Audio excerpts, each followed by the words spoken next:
Family Guy might seem pretty straightforward on the surface. Dysfunctional family, gross out humor, dated pop culture references, yada yada yada. But the show still has a tinge of the unexplained, a little bit of mystery that shows we might not know everything about the show. So let's take a look at some of Family Guy's unsolved mysteries that have stumped fans for far too long. Starting with a rather recent one, how exactly did Meg end up with an ankle monitor in the season 19 episode and then there's fraud? Why is Meg here? Something happened last week and she can't be left alone. Like, legally. So throughout this episode, Meg is constantly reminded that she can't go anywhere alone without a buddy accompanying her. Maybe this is just a new, overbearing way to try to make her some friends? Maybe if her family can start liking her first, other people will follow suit. I wasn't gonna do anything. Look, it's just a few months. Seriously, throughout the entire episode, Meg is constantly reminded by nearly every member of the family that she can't be alone. Is this because she stands as a threat to herself or others? I think we can probably give a resounding yes to that question. You're not in trouble, just come back inside. She should be in her room thinking about what she did. Yeah, but can you maybe give us a little more of a hint at what she actually did? It must have been something truly troubling, given how the family tries their best not to appear too overbearing or pushy. Is this done to avoid triggering any kind of response in her, or is everyone kind of just walking around on eggshells out of fear of her acting out again? Where's your hallway, buddy? Dad, I'm fine. I know you're fine. I'm fine. We're all fine. It's just I'm gonna need you to go find your hallway, buddy. Okay, so what exactly can get you slapped with an ankle monitor? Well, as it turns out, quite a few crimes can earn you a sick new piece of ankle bling. The family didn't make mention of Meg doing any jail time, so this may not be a case of Meg being on probation or parole. Often, ankle monitors are used as an alternative to jail for certain non-violent crimes like DUIs, theft, or drug offenses. But none of these seem to be crimes that could strike fear into the hearts of her family. Those guys do all of these things at least once a week, and you'd have to assume the crime is far more serious considering Meg cuts her foot off just to be free of the thing. Guys, I just found Meg's ankle bracelet. So? Her foot's still in it. Look, sometimes you've just got an itch you can't scratch, and the only logical next step is to just cut that part of your body off. This seems to trigger a large-scale manhunt, as helicopters can be heard while Meg flees through the woods with her bloodied stump. Now, a manhunt is usually reserved for suspects of serious, violent crimes who pose an immediate threat to the public. Again, it's never explicitly stated what crime she committed in this episode, but if we look back just a few seasons, we might have a better idea. It's actually Meg's. She commits murders in it. What's this now? In the season 17 episode Trans Fat, it appears that Meg has a hand in a series of murders happening around the same time. Apparently she wears a wedding dress while she does it, because every good serial killer needs a gimmick. It's not the most convenient or aerodynamic choice of clothing, but maybe Meg's just so good at killing that she needs an extra challenge. Is your daughter still killing people? She is. Maybe it took a while for the police to finally pin the killings on Meg. I guess a verbal testimony from her dad wasn't enough to get her locked up. You know what? Fair. Peter's always talking some nonsense most of the time anyway. Not the most reliable of witnesses. But I'd be shocked if Meg was just allowed to live at home with an ankle monitor rather than going to jail. Even an insanity plea probably wouldn't be enough to sway the court on that. She is 18 after all, she could be tried as an adult. Well, we may never know what exactly earned her that ankle monitor, but there was never any doubt that this girl had a rap sheet a mile long. What a day. And while we're on the subject, is it possible that the Meg we see in later seasons isn't actually the Meg we first met in the series? It's quite possible the original Meg was killed off and replaced with a Russian clone, as seen in season 15's A House Full of Peters. I'm your secret clone. We have been orphan blacked, and you soon will be dead. Well, that happens to all of us one day. In truth, Meg's ties to Russia have been known for years, even before this moment. In the ending of the season 8 episode, Spies Reminiscent of Us, it's revealed that Meg is actually a sleeper agent for Russia. It was the perfect facade. Nobody ever expected the girl who had deep psychological troubles. Except maybe everybody. Пожалуйста, подождите, пока мы вам позвоним. Shut up, 2476. Kinda sounds like this was a sleeper agent they probably wish would have stayed asleep. But years later, we did get that little scene of Meg's clone replacing her, and while that may have just been intended as a funny little gag, we do have reason to believe this swap was legit. While Meg was already undergoing a pretty noticeable shift in her characterization over the years, it was after A House Full of Peters that we really started to see what Meg was truly capable of.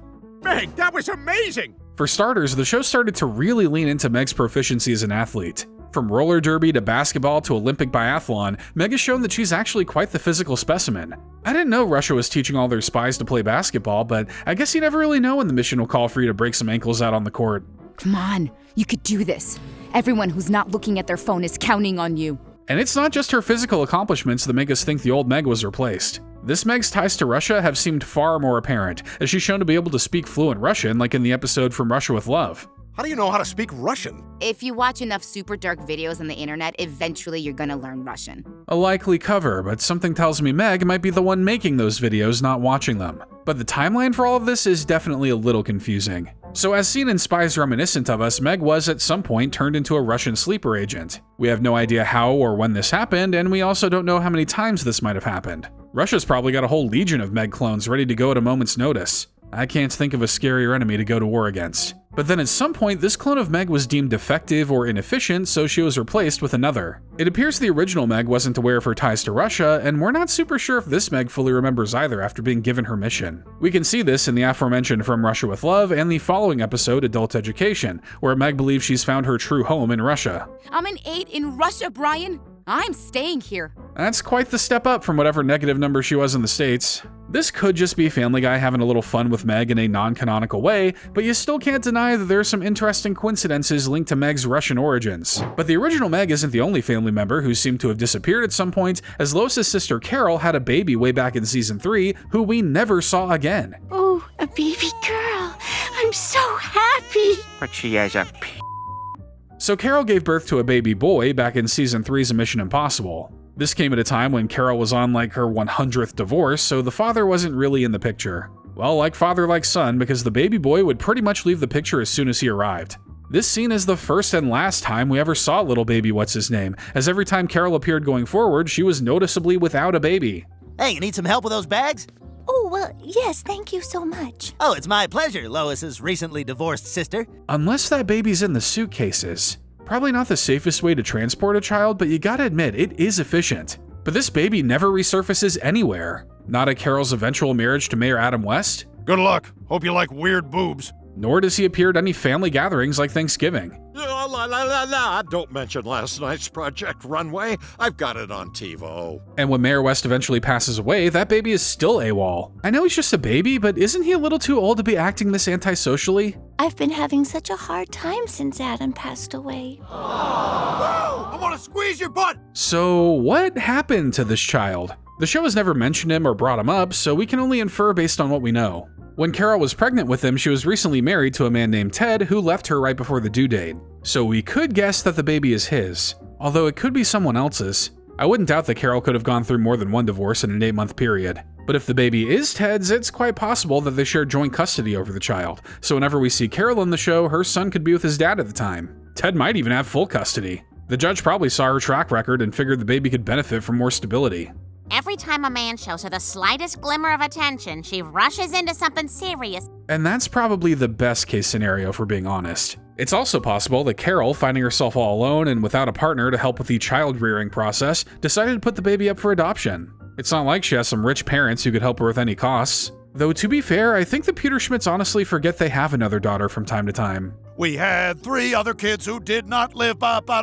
And the last and darkest outcome that we can think of is that maybe the baby had complications after birth and didn't end up making it. Although you would probably think Carol would be more outwardly sad about that than not having a man. I mean, I'd hope that was the case. But to be realistic, the reason the show never acknowledged the baby is probably because it was just one more character they had nothing planned for. The show has enough babies on it, frankly. They barely know what to do with Susie Swanson. You think they're gonna waste their time on a baby who doesn't even have a name? A human centipede. How ghastly.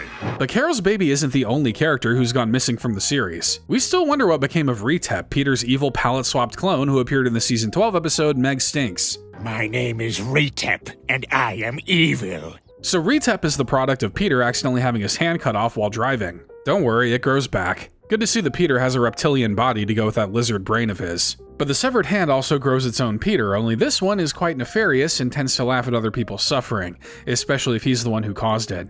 What's that big rock doing there? By God, even his laugh is evil. So Retep kinda just exists in the background of this episode, not really affecting the plot all that much, occasionally just doing some mild, dastardly pranks. That looks like me with a green shirt. He's murdering a lady. Sick prank, man. You really got her good. And after this episode, Retep is never seen again, with his fate and whereabouts left completely up in the air. It's fair to assume that Retep is still out there, killing indiscriminately and sullying the good name of Peter Griffin, who is more than capable of ruining his own reputation, thank you very much. But still, it's kinda surprising for the show to introduce a character like that and not at least have some kind of throwaway conclusion to his character. Maybe the show's been holding on to Retep for a future episode where Peter has to battle his evil clone. Only they kinda already did that in season 21's Happy Halloween. Maybe this really is the last we'll see of Retep. I feel bad for his family members, Seal, Cirque, Gem, Eowitz, and Nerb, but a character who had far more screen time than Retep that has mysteriously vanished from Family Guy is Beth, the blonde-headed member of Meg's friend group who first appeared in the season 2 episode 15 Minutes of Shame. Does Mark find you attractive? I don't know. Well, have you asked him? Not exactly. Believe it or not, she's the lucky one. I'm pretty sure the rest of this circle of friends completely disappears after this episode. But once Meg's usual gang of suspects started to form, Beth was included in the friend mix for several seasons. So, what are we supposed to do? Yeah, this doesn't seem like much of a party. And then she just vanished. Season 6's episode Peter's Daughter is the last time we ever see Beth.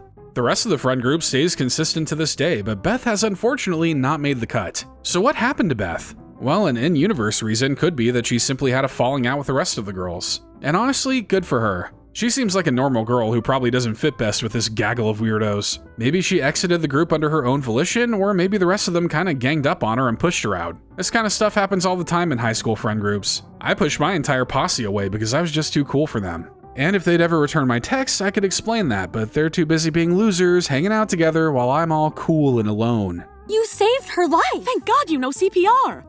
What the hell's CPR? But in reality, the show probably just removed her because she wasn't really needed. The rest of the friend group fits Meg's aesthetic better than Beth, and they possibly just wanted to keep the friend group small to avoid having to animate more characters than was necessary. Plus, Meg having 4 whole friends just feels entirely unrealistic. Even 3 feels pretty generous. Oh well, hope you're happy, Beth, wherever you are. But another character whose disappearance actually makes some sense is Patrick Pewterschmidt, Lois's brother, who was hidden from her because he turned out to be a psycho who likes to murder fat people. Well, nothing left to do but finish this sentence uninterrupted.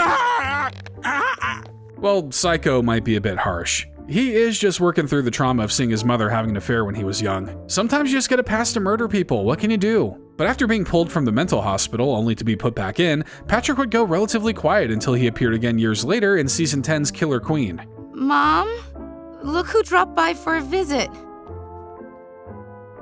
Hello, Lois. But when he reappears, he claims he's put his murderous tendencies behind him and says he was let go from the asylum by a nice, mysterious gentleman.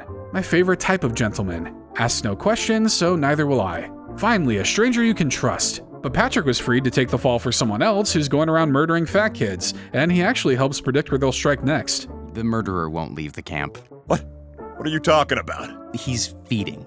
He killed twice and he's gonna do it again. Sounds like this guy has a feeding problem too, but not one that a fat camp can fix. So Patrick plays the role of Hannibal Lecter here, helping them get into the mind of the killer and allowing them to capture the true culprit, Charles Yamamoto. It seems like Patrick has truly put his murderous tendencies behind him. Or has he? Patrick?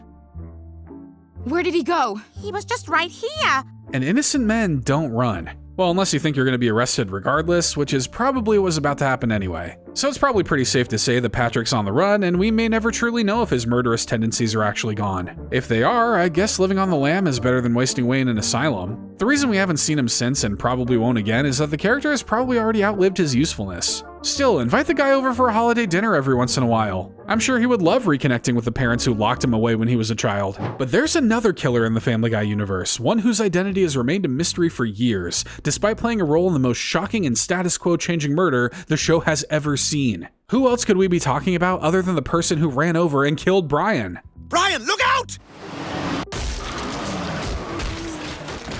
This might be the Family Guy scene I've seen the most. We just can't stop talking about the day that dog got demolished by a car. You just can't look away though, even though it loses all emotional impact because you know he comes back. Let's do it again. Brian, look out! See? Nary a tear comes to my eye. Anyway, that's not important. What is important is figuring out the identity of who was in the driver's seat when Brian was run over. The show has never outright stated who or why this happened, chalking it up to a freak hit and run accident. Kinda surprised Stewie never went back to record the license plate. The car was begging to have its brake lines cut. But let's look at the possible suspects, starting with the character you may not have anticipated, Ruth Kokomer. What about your hot mom, Meg? What? I said, how about your dog? He's smart. It was only a matter of time before Meg's crazy started to rub off on her friends. So this kind of seems like a weird suspect, considering Ruth has no real motive to have done something like this. But as we said before, maybe it wasn't premeditative, maybe it was just an accident. But how do we know Ruth might have had something to do with it? Well, in the episode Disney's The Reboot, we see her roll up to the club in what appears to be the same car that hit Brian. Hey Ruth, good gender fluid shower? Great gender fluid shower. I wonder what she told the repair shop when she took it in to get all the dog blood and fur out of the bumper. So if she was the driver, what happened? Well, the driver was moving pretty erratically, and given Ruth's age, this may have been one of the first times she was out driving it. That could explain why it was whipping around the block like that. It's quite possible that she was texting or was distracted in some way, inadvertently hit Brian, and fearing the consequences, opted to speed away without taking responsibility for her actions. This would obviously sever her relationship with Meg, so leaving without a trace is pretty understandable. I'm not saying she did do it, but somebody's got to set this girl straight. Oh, and we heard from Ruth's parents she had her tongue ripped out. I'd say the punishment fits the crime, but Ruth having that car only occurs in a hypothetical reboot for the show, so we don't actually know if that's her canon car. So if not her, who else could it be? I think most people's brains immediately go to Glenn Quagmire, as there's probably no one else who would want Brian dead more than him. If I ever see you anywhere near my house, I'll blow your head off! I mean, the street that Quagmire's house sits on is technically near his house, so maybe Quagmire was just making good on his promise. It could have also been Quagmire putting out a hit on Brian, because after all, Brian did put a hit out on Quagmire's cat in Road to Vegas. An eye for an eye, I suppose. This may be the first time in history I can't really fault someone for hitting a dog with a car. But we don't know if it was him for sure, so who else could be at fault? Maybe it was Vinny planting the seeds that would allow him to get adopted by the Griffins. Maybe it was Ernie coming to try and kill Peter, but he decided that Peter's dog was the next best thing. Maybe it was all the squirrels in the neighborhood coming together to finally get rid of their biggest predator. That guy sucked. That's just the circle of life, and sometimes 4 circles just come along and absolutely crush you. But it's most likely the culprit was never designed with any one specific character in mind. Most likely it was just a random drunk driver who happened to be in the wrong place at the wrong time. Not the most stylish answer, but it is probably the most realistic. But Brian was saved and the timeline was changed anyway, so I guess we'll never really hear the full story. But hopefully that driver is still hanging around. Kind of feel like Brian needs to get hit again to straighten himself out every once in a while. And now time to make my getaway. But there's a mystery that continuously plagues the show, warping the folds of reality at any given moment with no real explanation. That would be the Griffin family house, and how the layout and build of the place doesn't make a lick of sense. Oh my God, Lois, stall him! Peter, what are you doing? Just stall him, Lois! So this is a pretty decent recreation of the layout of the Griffin family house. At least it would be if it followed the laws of physics like a good little home. The layout seems pretty cut and dry, but really there's a ton of inconsistencies that come with this house, from the look and style of some of the rooms to other rooms apparently existing in their own pocket dimension. Let's return to that pink bathroom Peter was plunging his dead boss into. It's generally understood that the Griffin house has 2 bathrooms, a normal one on the top floor and one in Peter and Lois's room. I took a laxative and a stool hardener. Oh, and they're fighting it out in there. Yeah, it's upstairs, Mort. But I have a hard time believing Peter dragged that dead body all the way up the stairs and past the front door just to try and flush it. It's just not a good dead body disposal procedure, which we know Peter's great at. This 3rd secret bathroom has appeared a number of times throughout the series, but it's not entirely clear where it sits on the main level based on what we know about the house's layout. Honestly, it's cool to have a hidden bathroom all to yourself. Keep it secret, keep it safe, keep it reserved for only the most vile of bowel movements. Is there something wrong with me? Wow, look at me! Now let's talk about that dining room. It pretty much maintained the same physical placement throughout the show's run, being located in the back of the house. However, more often than not, the front yard is shown to be visible from the window in that room. It is the better view, but is altering the laws of physics really worth the sightseeing? I heard my name too. I'm in. No? I'll drive, buy snacks. It seems like the dining room borrows the view from the kitchen more often than not, which kind of makes me wonder why they even need a dining room anyway. It's clear you want to have all your meals near the front of the house, and nothing is stopping you from doing that. This would be much easier than messing with the space-time continuum. Oh my God! I think Chris is having a heart attack! We're not supposed to leave the table! And then there's that dang sunroom, a room that has confused and mystified many who dare to comprehend its existence. The room sits on the right side of the house and was shown fairly consistently in the earlier seasons of the show, complete with some lights and furniture. Peter, it's 7 in the morning. Thanks for the update, Big Ben. Sunrooms are a bit of a lost accessory. You don't see them in too many houses nowadays. I think they've been primarily replaced with goon caves. At least that's what my realtor told me. While the room has been mostly forgotten in the usual flow of episodes, it does pop up every now and then in more recent episodes. Okay, looks like this is gonna be a stander-upper in the garage. Uh-oh, 6%. Better hustle. And we can see how to access the sunroom, being that door that's right at the bottom of the stairs that sits left of the TV. But it seems like the show has even forgotten that, because there have been times where that door leads to a completely different room. This family could use some more sun. A vitamin deficiency would explain a lot about why they're like this. I'm gonna hurt something you love.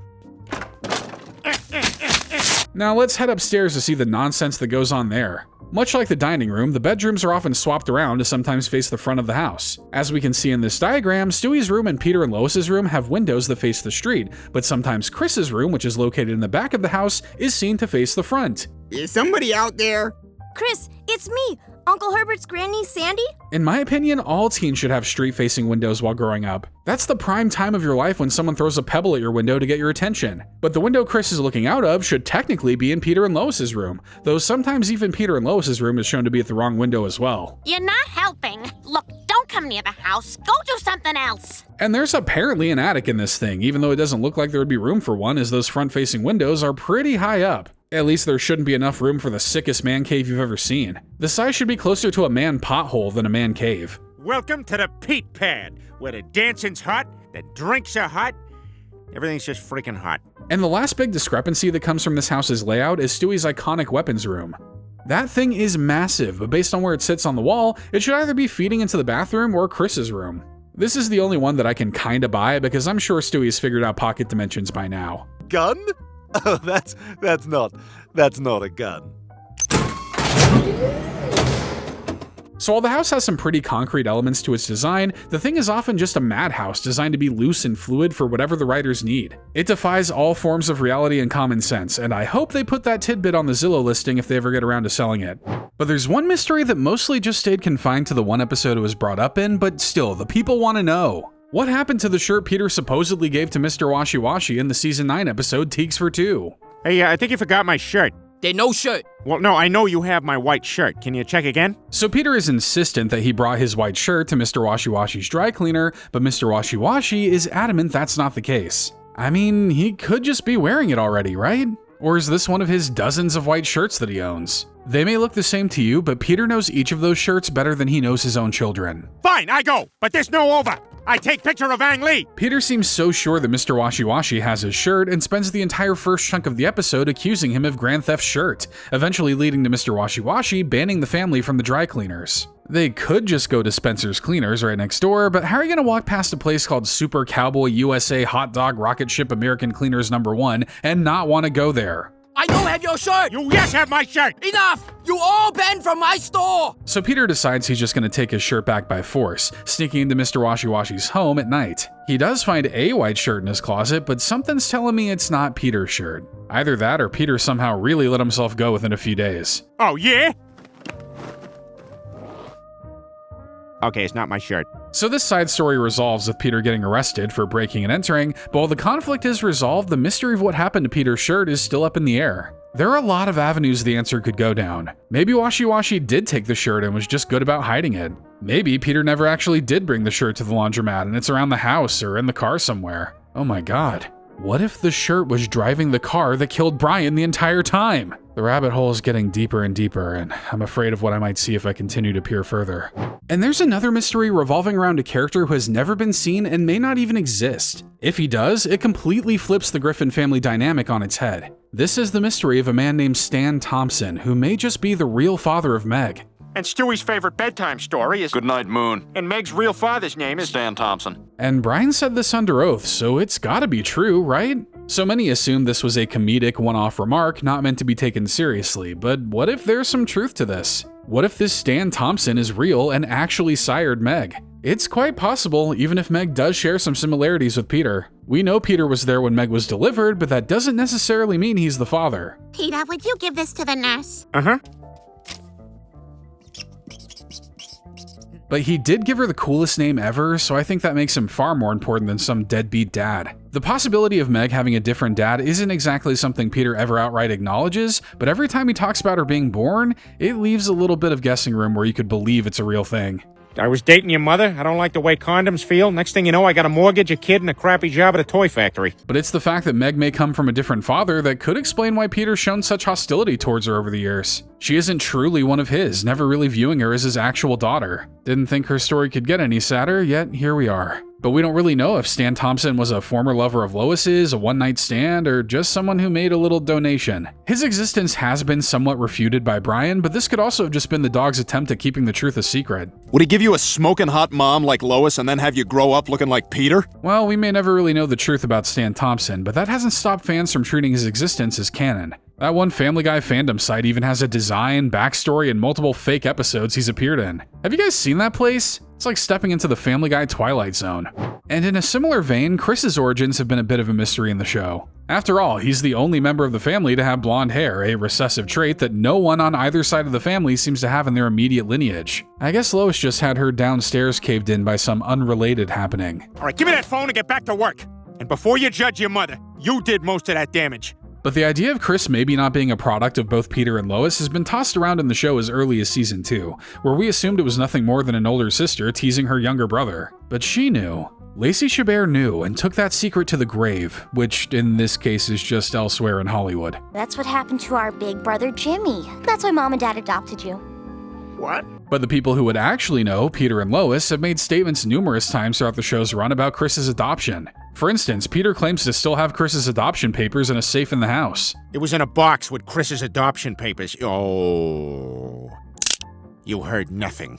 And Lois has mentioned that they didn't actually adopt Chris, but rather they stole him. Yeah, that actually sounds more realistic. I could see them getting a kid for their own selfish reasons rather than just out of the goodness of their heart. I have no memory of living with them. Yeah, sort of like Chris doesn't remember we stole him from a Dutch family. What's this now? It would make sense that the kid who looks like he could give you a wicked Dutch oven would actually come from Dutch heritage. Will we ever get to explore more of Chris's long-lost family? Probably not, but it looks like they're getting along fine enough without him. I miss our stolen son in America. Do you think he remembers us?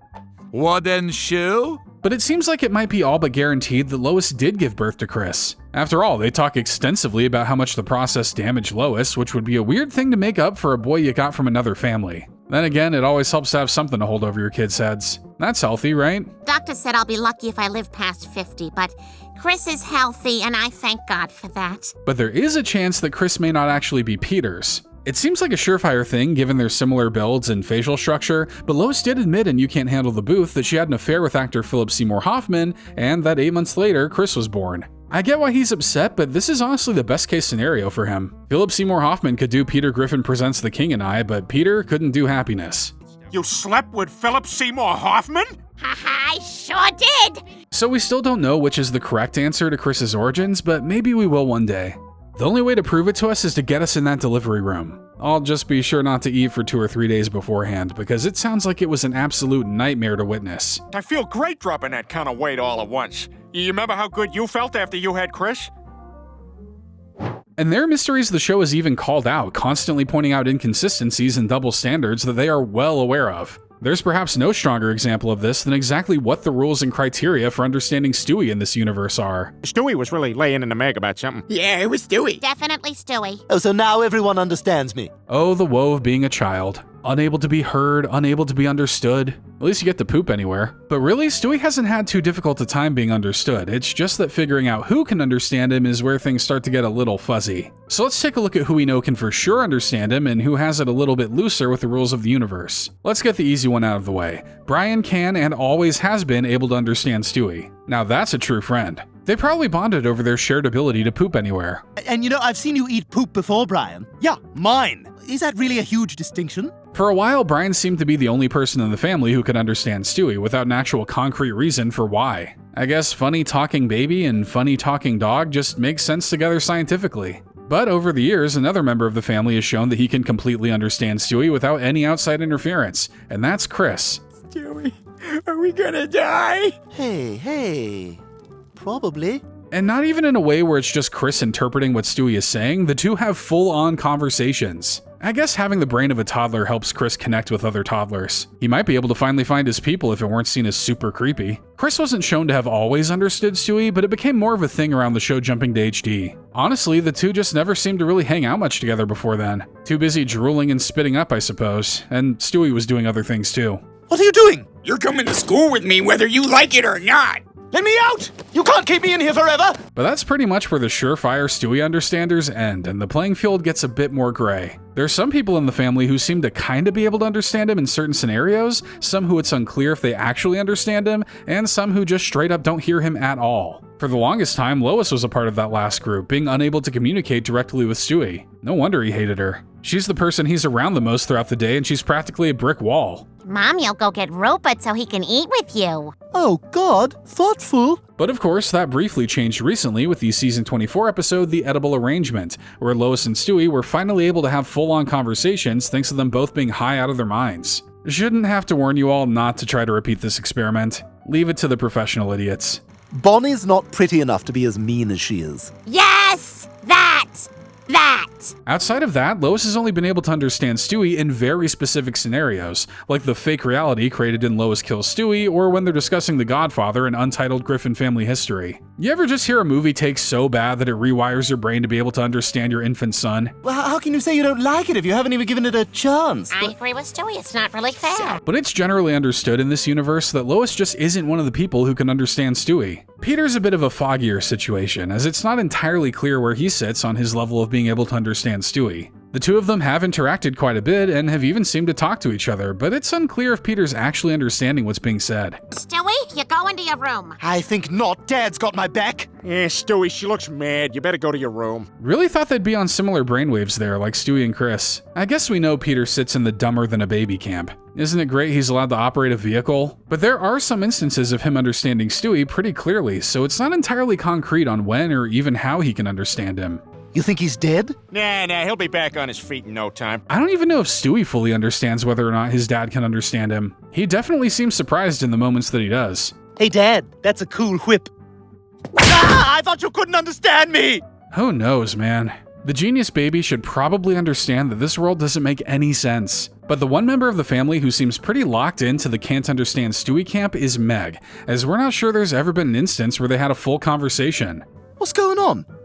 Am I talking to myself up there? Oh my God, Stewie, just shut up and go to bed! It kinda just seems like Meg can hear Stewie, but not understand him. Her complex teenage mind is probably too occupied with things like boys and makeup and the Bolshevik Revolution. You'll be strutting down Spooner Street in this dental floss macaroni necklace. And the show has stayed pretty consistent with Meg being unable to understand Stewie, not really letting her in on special circumstances or really even for a joke. The family really does want to leave her out of everything, huh? But then things get more confusing when you go outside of the family. Stewie's been shown to regularly be able to talk and have conversations with other people outside of the family, including adults. For instance, it appears Stewie can communicate with Cleveland. You know I love you, but those jeans, they ain't for you. I knew it. I think I just needed to hear it. Thank you, Peter's baby. Now maybe one day he can actually learn Stewie's name. But on the flip side, it appears Quagmire can't understand Stewie unless he's really drunk. Same with Stewie too. Probably not a good sign that intoxicating the child is the only way to talk to him. I mean, that's the only way I can talk to people in public, but the baby probably shouldn't be doing that. You don't think my car lays like a woman's car, right? Yeah, no way, man. It seems as though some adults only get the gist of what Stewie is saying, being able to read his mood and intentions rather than the entirety of his words. Some can have full conversations with him without any trouble, while some adults, like his preschool teacher, seem completely in the dark. So the answer to this mystery is, well, there isn't one. It seems like while we may think there are some concrete rules that define who can understand Stewie, history has shown that it ultimately just comes down to the writers and what they want for each episode. Instead of randomly making people be able to understand him, they should start making people not understand him anymore. Like Brian, one day no longer understands him. Let's mix it up a little. Stewie is a baby. You badmouth our family to the baby? And we all know that time travel has been a part of Stewie's characterization for many years, but it's possible that we don't know exactly when he perfected the science behind it. Of course, we all know about the big bulky time machine Stewie has used since Road to Germany, but there's evidence that might suggest that Stewie's been doing some time hopping before then.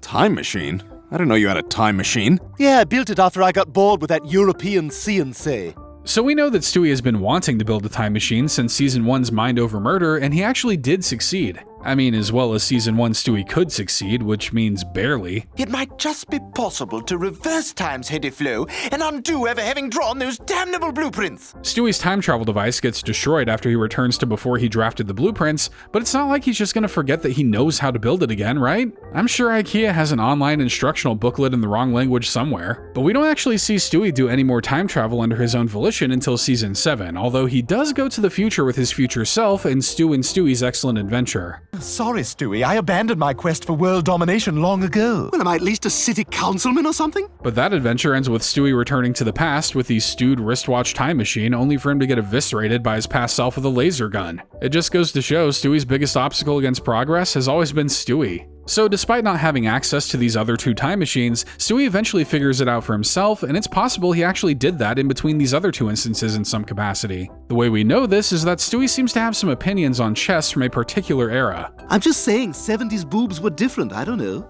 Quite the dinner conversation to be having with your mother. But maybe he has a point. Gonna have to do some further research on the topic. But how would Stewie have known that? Maybe he got his hands on some literature or films from that era, but that was a bit harder to do back in the early 2000s compared to today. So is it possible that Stewie figured out time travel, went back to the 70s, observed the chests of the women, and then came back with a topic of discussion? Maybe, but then that just opens the can of worms that Stewie's time traveling well before the show made us aware of it. What else has changed? What's his opinion on 80s chests? The truth is out there. But is there a mystery in the show that is yet to be solved? Let us know in the comments, and if you enjoyed this video, be sure to leave us a like and subscribe to the Sweaty Clam channel.